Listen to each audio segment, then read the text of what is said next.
ప్రయత్నాడండి. మీ అందరికి వందనాలు దేవుడి పేరిట.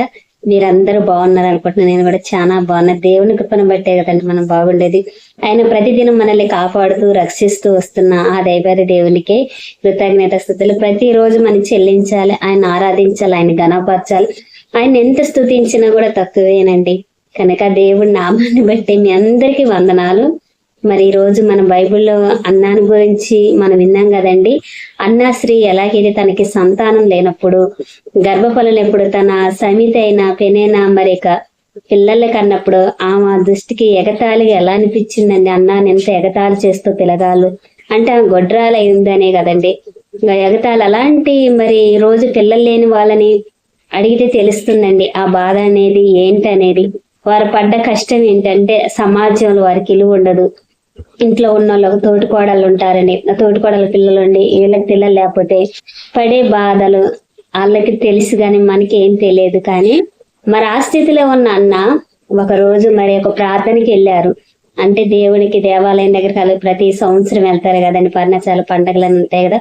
అక్కడికి వెళ్ళినప్పుడు మరి అక్కడ వాళ్ళందరూ ఎంజాయ్ చేస్తూ అంటే ప్రార్థిస్తూ మంచిగా ఉన్నప్పుడు ఏమికి తెలియని బాధ వేదన. ఎందుకంటే నాకు కుమారులు లేరే, నాకు అంటే నాకు సంతానం కలిగితే బాగుండు, నా పరిస్థితికి ఇలాగే ఉంటదా, ఇంకా నా పరిస్థితి మారదా అనుకుంటే వెళ్ళి మరి దేవాలయం దగ్గరికి వెళ్ళి ప్రార్థన చేస్తండి. తెలియని దుఃఖం వేదన మరి ఆ రోజు దేవుడి ఎదుట తన కన్నీళ్లతో ప్రార్థించింది. ఆ ప్రార్థన దేవుడు విన్నాడు. ఆమె మౌనంగా ఉండి మనలా గట్టిగా అరిచి ప్రార్థించలేదండి, మరి గోల చేసి ప్రార్థించలేదు. కానీ తన హృదయంలో తన బాధ అంతా చెప్పుకుంటే ఇతరులకి తెలియదు. మనం ఇప్పుడు నేను మాట్లాడుతున్నా మీకు వినిపిస్తుంది, కానీ అలాగ కూడా మాట్లాడలేదని తన హృదయంలోనే మనం ఏదైతే ఆలోచన ఎలాగ ఆలోచిస్తామో ఆమె హృదయంలోనే ప్రార్థించి కన్నీళ్ళ విడుస్తూ మరి ఆమె ప్రార్థించినప్పుడు ఆ ప్రార్థన ఎవరిన్నారో దేవుడు విన్నాడు.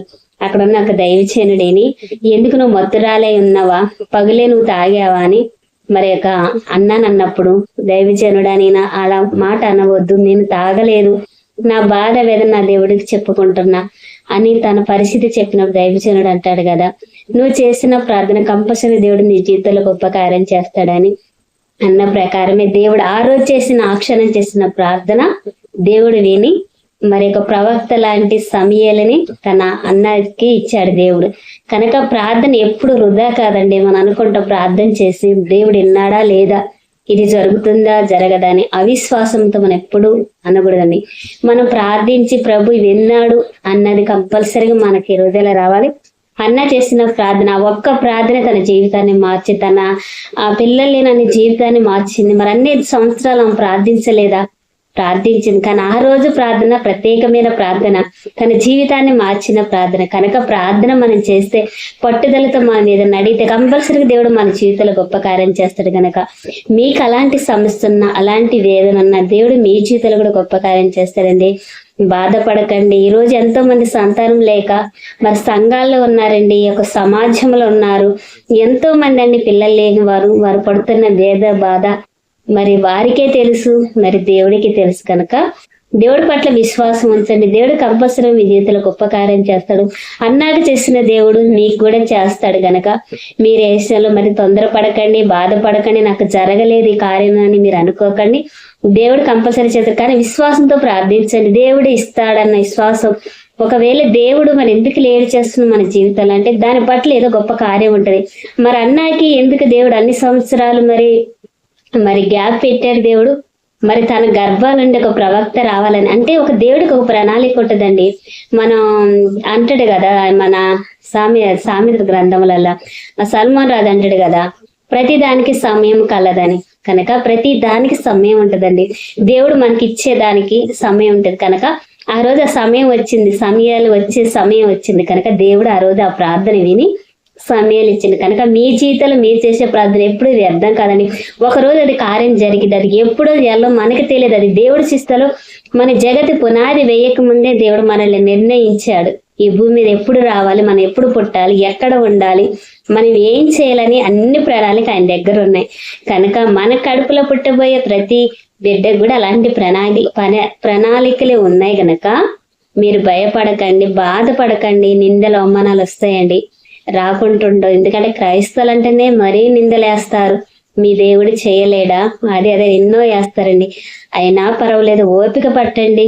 నిందే గొప్ప భాగ్యం అని బైబిల్ గ్రంథం చెప్తుంది. కనుక నిందలు పడడంలో తప్పు లేదంటే, తప్పు చేసి నింద పడితే అది బాధపడాలి. మనం తప్పు చేయకోకుండా నింద పట్టడం కూడా గొప్ప ఆశీర్వాదమే. ఓర్పుగా ఉండండి. దేవుడు నీ జీవితంలో గొప్ప కార్యం చేస్తాడు. సమయాలు చూడే చిన్న బాలుడు మరి ఆ మొక్కుబడి చేసుకుంది, ప్రభా నాకు మొదట ఒక కుమారుణ్ణి ఇస్తే నేను మీ సన్నిధికి ఇచ్చేస్తా, మీ సేవకు అర్పిస్తాను. ఆమె వాగ్దానం చేసుకొని పోయింది. ఆ వాగ్దానం ప్రకారం కుమారుని ఇచ్చింది. పరీక్ష చూడండి, ఆయన తన విశ్వాస అన్న పోయిందండి. ఆమె ఎలాగైతే వాగ్దానం దేవుడి ఎదుటి చేసిందో మరి అదే రీతిగా దేవుడికి మరి ఒక సమయాలు నాకు ఏలే దగ్గర వదిలేసి వచ్చేసినాడు. పాలు విడిచాక మరి అక్కడ వదిలేసి మరి పాలు విడిచాక బాలుడు ఎంత ఉంటాడండి?